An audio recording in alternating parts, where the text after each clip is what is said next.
साथियों, हम देखते हैं कि जब एक व्यक्ति बीमारी से मुक्त होता है तो सिर्फ घर का वो व्यक्ति ठीक होता है ऐसा नहीं है। जब एक व्यक्ति बीमारी से मुक्त होता है तो पूरा परिवार ठीक हो जाता है। ऐसे ही जब घर का कोई एक बेटा बेटी कुछ अचीव करके आता है तो सिर्फ वो व्यक्ति अचीव करके नहीं आता, वो पूरा परिवार अचीवमेंट से भर जाता है, विश्वास बदल जाता है। ऐसे ही जब कोई गरीबी से बाहर आता है तो संपूर्ण समाज का फायदा होता है, देश का फायदा होता है। 25 करोड़ लोग गरीबी से बाहर निकले हैं, न्यू मिडिल क्लास में आए हैं, तो इसका फायदा केवल उन परिवारों तक नहीं रहता बल्कि मिडिल क्लास का भी इसमें फायदा होता है, क्योंकि ये नया कंज्यूमर है जो इकोनॉमी को ड्राइव करता है। उससे अल्टीमेटली मिडिल क्लास के लिए अवसर बनते हैं। यानी गरीबी कम होना केवल वेलफेयर का ही विषय नहीं है, यह अवसरों के विस्तार की गाथा है, नई एस्पिरेशन की प्रेरणा है। साथियों, पिछले 12 वर्षों में जो इतना विशाल मिडिल क्लास देश में तैयार हुआ है वो सरकार की बहुत बड़ी प्राथमिकता रहा है। मिडिल क्लास की ईज ऑफ लिविंग के लिए सरकार ने हर स्तर पर काम किया है। अब जैसे अपने घर का सपना है, हर मिडिल क्लास परिवार की एक इच्छा रहती है खुद का घर हो। हर किसी को पूछोगे एक मन में रहता है मेरा अपना घर हो। 2014 में अगर किसी परिवार को अपना घर खरीदना होता था तो होम लोन डबल डिजिट के इंटरेस्ट रेट पर मिलता था, लेकिन आज किसी भी बैंक से होम लोन 7-8% के रेट पर मिल जाता है। पहले लोन लेना भी किसी युद्ध जीतने जैसा था। युद्ध जीतने में जितनी ताकत लगी उतने लोन लेने में लगती थी। आज ये घर बैठे संभव हो पा रहा है। मैं यही की बात बताता हूं। ये दिल्ली एनसीआर में रहने वाले लोग जानते हैं कि कैसे शहरी मिडिल क्लास के हजारों घर अधूरे अटके हुए थे, पैसे दे दिए थे, पूरे जिंदगी भर की कमाई बिल्डर को दे दी थी, उसने भी बढ़िया बढ़िया पैम्फलेट दिखाए, सपने दिखाए। अब ये किराए पर घर में रहते हैं तो किराया भी देना है, घर जल्दी मिलेगा, उधर किराया रहते हैं, घर मिल नहीं रहा, घर बन नहीं रहा, बहुत बुरा हाल था। इन अधूरे घरों को पूरा करने के लिए हमने 25,000 करोड़ रुपए का स्पेशल फंड बनाया। और आपको जानकर खुशी होगी कि देश में बरसों से अटके करीब 60,000 घरों को डिलीवरी किया जा चुका है। साथियों, एक और चीज है जो रोजमर्रा की जिंदगी को प्रभावित करती है। ये जरूरत है कनेक्टिविटी की, ट्रांसपोर्ट की।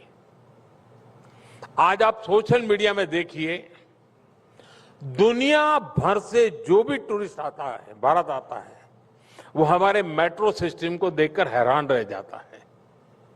साथियों, वर्ष 2014 में करीब 28 लाख लोग हर रोज मेट्रो से सफर करते थे।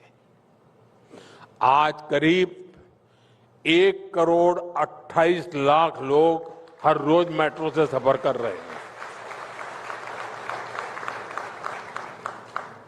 अब वंदे भारत, नमो भारत और अमृत भारत जैसी हाई स्पीड ट्रेन्स देश को कनेक्ट कर रही है। अच्छी सड़कों, अच्छे हाईवे से समय तो बच ही रहा है, गाड़ियों की मेंटेनेंस पर होने वाला खर्चा भी कम हुआ है। बीते वर्षों में एयरपोर्ट की संख्या डबल हुई है। इससे कई छोटे छोटे शहरों में भी मिडिल क्लास को हवाई यात्रा की सुविधा पहली बार मिली है।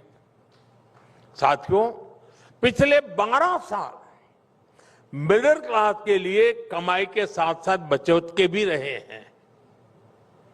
2013-14 में लगभग 2 लाख रुपए तक की आय होने पर टैक्स लगता था।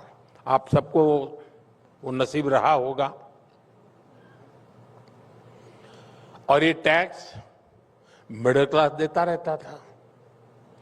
आज 12 लाख रुपए तक की आय पर कोई टैक्स नहीं है।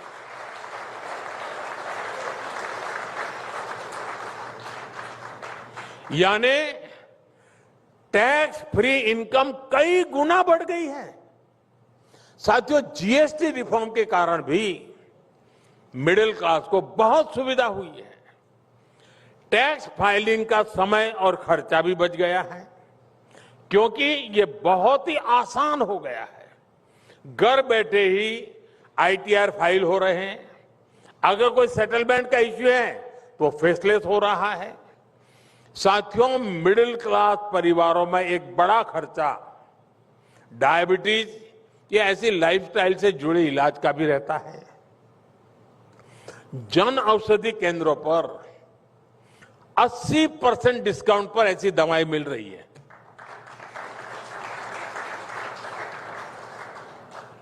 अगर आपका पहले 1000 रुपया खर्चा होता था तो आज 200 रुपये में काम हो जाता है। 800 रुपया बच रहा है।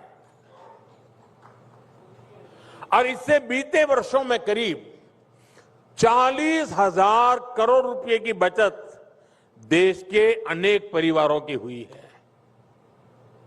मिडिल क्लास के बजट का एक बड़ा हिस्सा बुजुर्गों के इलाज पर भी जाता है।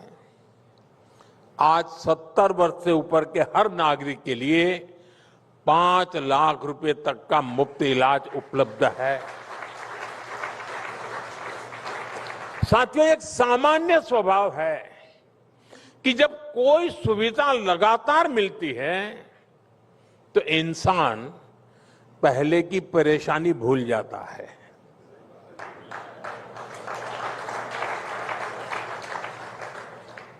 अब 2 लाख रुपया पर आप टैक्स देते थे, अब 12 लाख तक नहीं देना पड़ रहा।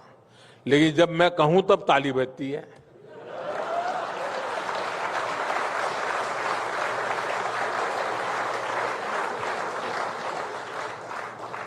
और बस में, ट्रेन में थोड़ी देर भी अगर कुछ मुसीबत आ गई तो ढेर सारी गालियां देना शुरू हो जाते। और यही क्लास सबसे ज्यादा बोलता है। साथियों, मैंने जैसा कहा ना कि पुरानी तकलीफें भूल जाता है आदमी। आप लोगों को आज ड्राइविंग लाइसेंस और पासपोर्ट से जुड़ी परेशानियां बिल्कुल याद नहीं होगी। पहले ड्राइविंग लाइसेंस लेना होता तो कितनी दिक्कत होती थी। पासपोर्ट लेना है तो क्या क्या कुछ करना नहीं पड़ता था। कितने पापड़ बेलने पड़ते थे। आज ड्राइविंग लाइसेंस लेना भी आसान हुआ है और तत्काल पासपोर्ट भी औसतन 3 दिन में ही मिल जाता है। साथियों, मैं जानता हूं हमारी सरकार जिस तरह काम कर रही है उसने देश के लोगों की एस्पिरेशन बहुत बढ़ा दी है। एक काम हुआ तो लोगों की डिमांड वहीं खत्म नहीं हो जाती। वो उससे भी बेहतर काम चाहते हैं, उससे भी अपडेट सुविधा चाहते हैं। अगर पहले डिमांड नई सड़क की थी तो सड़क बनने के बाद लोग पूछते थे मेट्रो कब आएगी। पहले अपेक्षा होती थी कि ट्रेन समय पर पहुंच जाए, ट्रेन में बैठने की साफ सुथरी जगह मिल जाए। आज डिमांड है कि हमारे रूट पर वंदे भारत क्यों नहीं चल रही। साथियों, कुछ लोगों को ये असंतोष लगता है, ये एस्पिरेशन है। हमारे देश में एक फौज ऐसी है, उसको लगता है ये सब मामला कुछ गड़बड़ है। लेकिन लोग आखिरकार ये अपेक्षाएं किसके पास करेंगे भाई? जो करता है उससे पास करेंगे ना।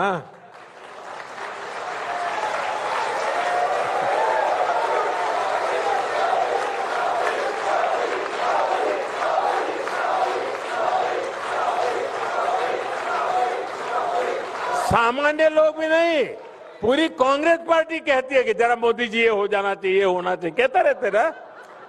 उनको भरोसा है, करेगा तो यही करेगा।